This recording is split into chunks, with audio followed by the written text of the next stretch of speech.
Ireland, only a few miles from where you're now standing.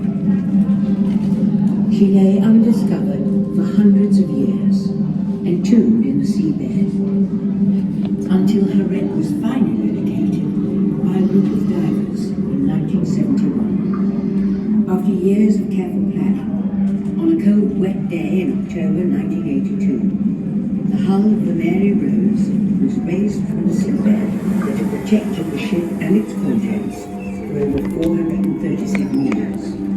This transition from obscurity to fame was witnessed by a global television audience of over 60 million people. Perhaps you were one of them. I certainly was.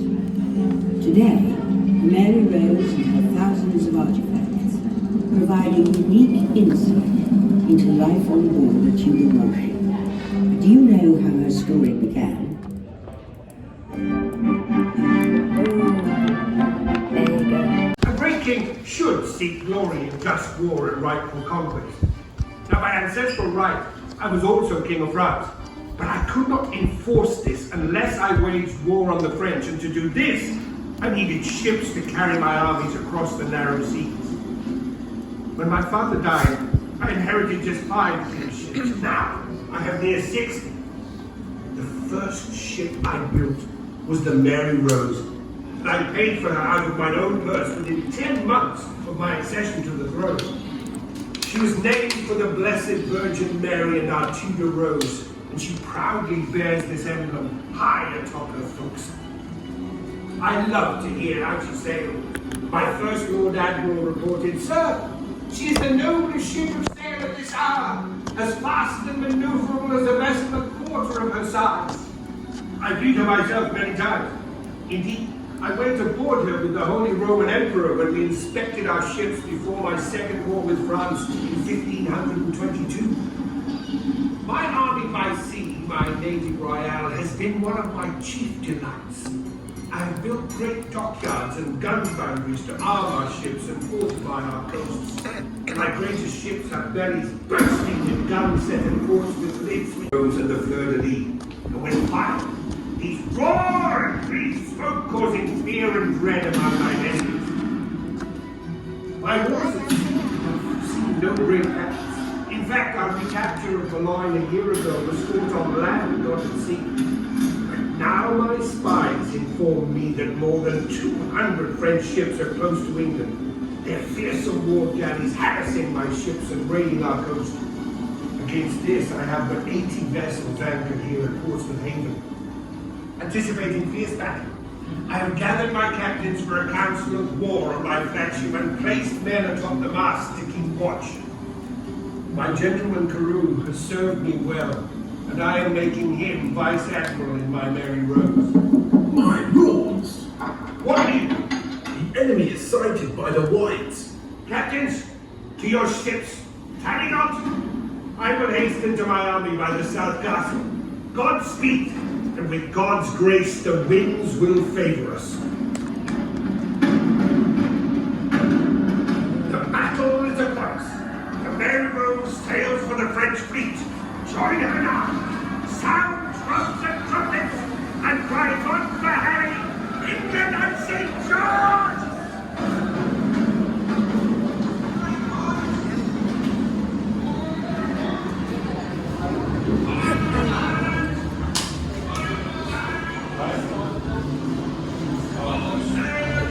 We are on the ship.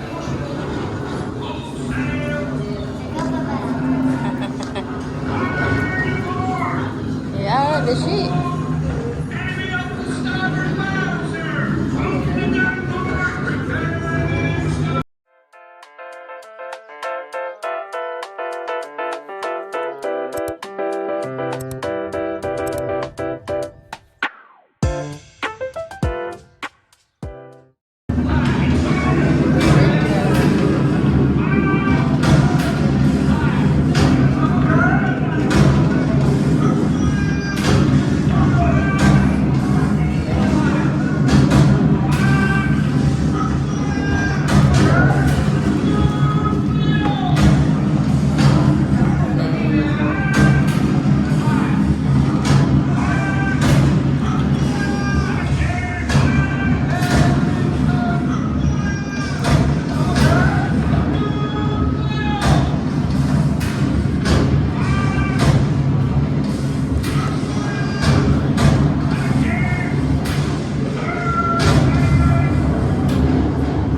this is the ship that sunk.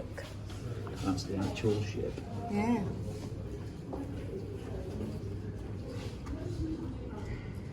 Look at that.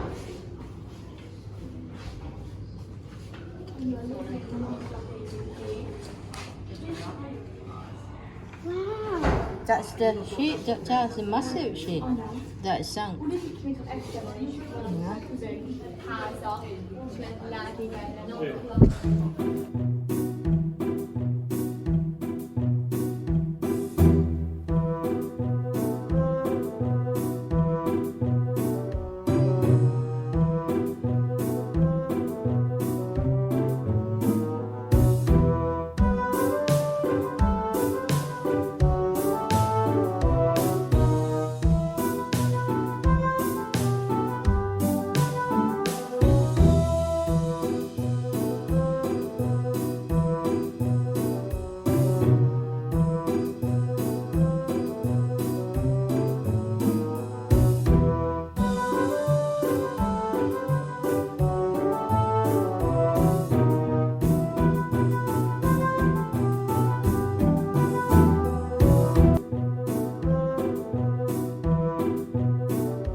See, this is the actual boat that sunk.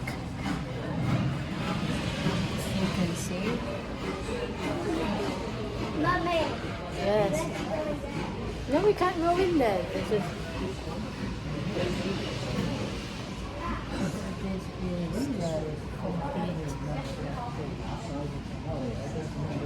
the cover nila yung ship. What?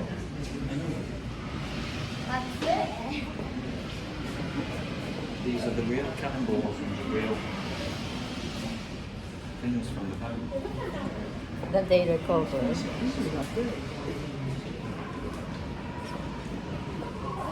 This is again.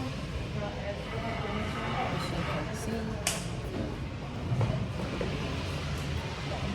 That is it. Wait, are those walkie-talkies? This yan yung na-recover nila. Oh, are they the walkie-talkies? Yes. And yung mga stuff back. Yan. Tali.